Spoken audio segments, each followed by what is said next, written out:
A very good evening everyone. स्वागत करते हैं एक बार फिर से हम आपके अपने यूट्यूब चैनल सीयूटी रैंकर्स में। आज इस सेशन में आप लोगों को बताया जाएगा कि सीयूटी पीजी के जो आंसर की यानी प्रोविजनल आंसर की जारी किया गया है, इसके बाद का जो प्रोसेस है वह क्या प्रोसेस होने वाला है। ठीक है, उससे पहले आपको एक डेटा यहाँ पे आपको दिखाना चाहते हैं। आप लोग देख सकते हैं कि the national testing agency conducted common university entrance test, यानी कि सीयूटी पीजी 2023 जो आप लोग का कंडक्ट कराया गया था। एनटी की तरफ से कहा गया है कि दो फेज में कंडक्ट कराया जा रहा है गया था। पहला आपका 5 जून से लेकर 17 जून के बीच में कंडक्ट कराया गया था, और दूसरा कहा गया है आपका कि 22 जून से लेकर के 30 जून के बीच में कंडक्ट कराया गया था, जो कि बिल्कुल ही गलत है।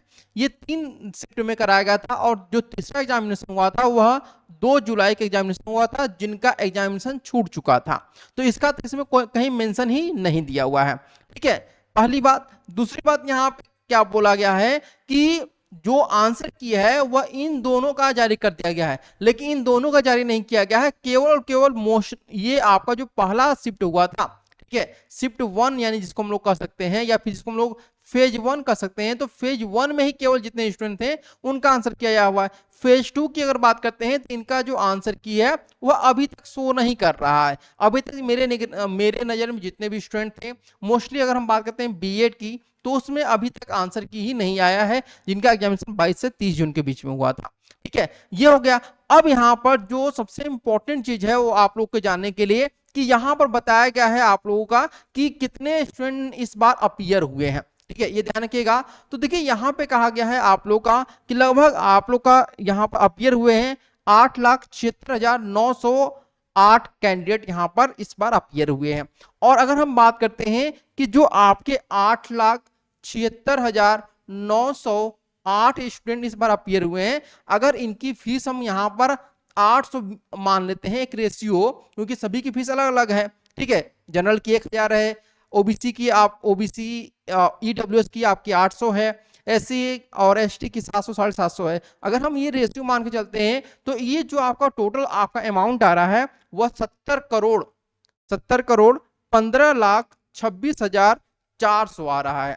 यानी कि इनको जो इनकम हुआ है वह 70 करोड़ से ज्यादा का इनको इनकम हुआ है। अब हम बात करते हैं कि ये आंसर की कब आएगा। ठीक है, आंसर की जो आपका आ चुका है प्रोविजनल आंसर की, उसके बाद क्या होगा, तो उसके बाद आपको क्या होगा कि आंसर की चैलेंज किया जाएगा। यानी जो प्रोविजनल आंसर की आपका आया है, इसको आपको चैलेंज करने का लास्ट डेट जो रखा गया है वह आपका 15 जुलाई रखा गया है। ठीक है, 15 जुलाई को रात को 11:59 पे आप लोग इसको अप्लाई कर सकते हैं, यानी कि चैलेंज कर सकते हैं। और चैलेंज फ्री में नहीं है, बल्कि वो जो आपका चैलेंज करेंगे उसके लिए भी आपको 200 रुपीज पे करना पड़ रहा है। ठीक है, और अगर हम मान लेते हैं कि जो आपके 8 लाख स्टूडेंट, 8 लाख से ज्यादा स्टूडेंट यहाँ पर अप्लाई किए हुए हैं, अगर 8 लाख में से मान लेते हैं केवल 8,000 स्टूडेंट ही 8,000 स्टूडेंट जो है वह आपका जो आंसर किए है इसे क्लेम करते हैं कि ये आंसर गलत है, तो 200 रुपए अगर इस हिसाब से देखा जाए तो टोटल जो अमाउंट बनता है वह 16 लाख हो जा रहा है। ठीक है, 16 लाख। यानी इस प्रकार से आप लोग देखेंगे कि जो अमाउंट यहाँ पे एनटी को मिल रहा है वो बहुत भारी भरकम मिल रहा है। इसके अलावा जो यूनिवर्सिटी है वह भी लगभग 1 से लेकर के 2,000 रुपए वो कमा ले रही है। ठीक है, अब यहाँ पे हम बात करते हैं कि आपका फाइनल आंसर की है वह कब आएगा।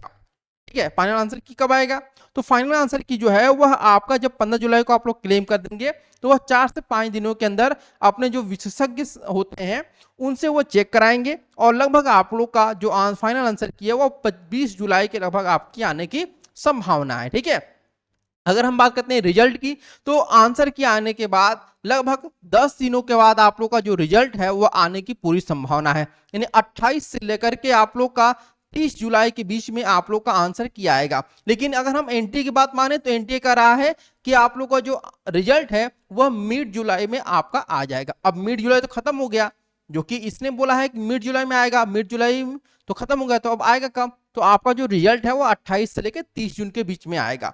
अभी तो ये खेला शुरू हुआ है। अभी आप लोग को, आपने इतना पेमेंट किया हुआ है, अभी आपको पेमेंट और करना है। वो कहाँ पे करना होगा, जब आप लोग सभी जो आपके यूनिवर्सिटी हैं उन यूनिवर्सिटी में भी आपको रजिस्ट्रेशन कराना होगा, प्रत्येक यूनिवर्सिटी में, और सभी यूनिवर्सिटी में जो फीस है वह आपका अलग अलग है। लाइक अगर हम बात करते हैं बीएचयू में, तो बीएचयू में अगर आप पेड सीट के साथ अगर अप्लाई करते हैं तो नियर अबाउट आपका 1000 रुपीज आपका पेमेंट लग जा रहा है। तो इस प्रकार से आप लोग थोड़ा समझ सकते हैं कि कितना बड़ा यहाँ पर आप लोग का पेमेंट किया जा रहा है बच्चों के द्वारा, खूब सारी कमाई किया जा रहा है बच्चों के द्वारा, बैठे बैठाए एनटीए को इतना रुपए मिल जा रहा है। इस पर आपका क्या कहना है आप लोग भी कमेंट करके बताइएगा कि जो वीडियो में बताया गया है वह सही है या फिर नहीं है।